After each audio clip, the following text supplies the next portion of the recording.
As boaters, sometimes we gotta find some unique ways to get out there on the water, but one thing is for sure, none of us are missing this right now. That's right, we just had Memorial Day weekend, which means really the official start of boating season is here. This cold weather is gone, and it's nothing but sunshine and rainbows from here on out. Well, kind of. Welcome back, crew, to this week's episode of Boneheaded Boaters of the Week. Of course, with the official start of summer boating season, we saw a lot of craziness this past weekend. We get a lot of the googans out there on the water, especially those people who probably don't typically go out. Like the crew that decided everybody was gonna pitch in $10 and rent a boat, and then this is the scene you get afterwards.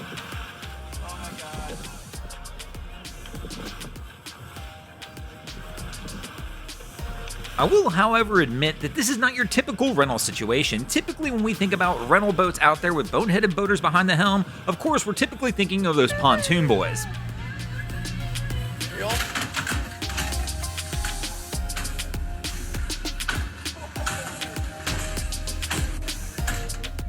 Now, I don't know about on your local waterways, but I do know on my local waterways, we typically avoid the pontoons because you never know who's behind the helm. Whether it's somebody who knows what they're doing and has been on the water their whole lives and just decided they wanted to slow down a little bit with a tune, or if it's one of those rental pontoons that come from all the rental companies around the area. And speaking of avoiding things, that brings up a great subject, things you should avoid when you're out there on the water.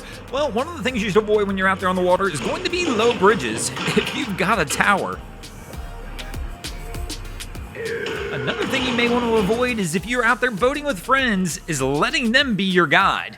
I don't know how the spotters in the bow of the boat missed this one. I mean, we weren't even close, but this one's on cap too, because obviously, even as a captain, you should have known there was no way you were clearing that bridge. Another thing you may want to avoid when you're out there in the water, well, it's going to be things like last weekend. The last thing you want to do is get out there on a holiday weekend, because the things that will occur, especially at the boat ramp on a holiday weekend, will always blow your mind. It's the weekend warriors who are out there during those times, and it's the people who aren't always on the water, so they don't always have the best idea of what they're trying to do.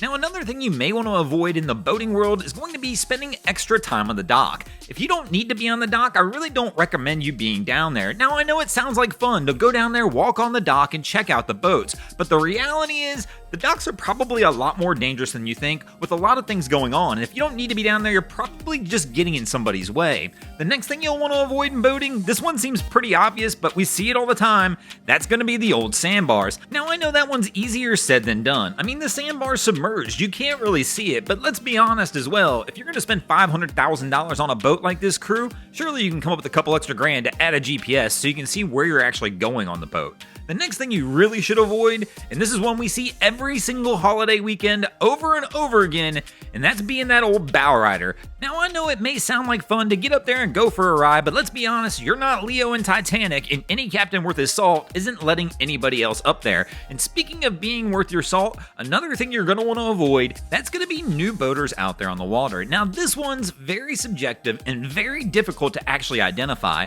Obviously, they're not walking around with a sign around their neck saying, "I'm new at boating," so you have to look for the signs. But if you see somebody struggling around the dock or struggling to do what looks like it should be a simple task, your best bet is probably to give them plenty of room and just stay away. It's definitely in the best interest for both you and them, unless you're on the dock and you want to try and lend a hand, but even that one can be subjective at times because they really may not want the help and it's not always going to be welcome the way you would think, especially in a high-stress situation.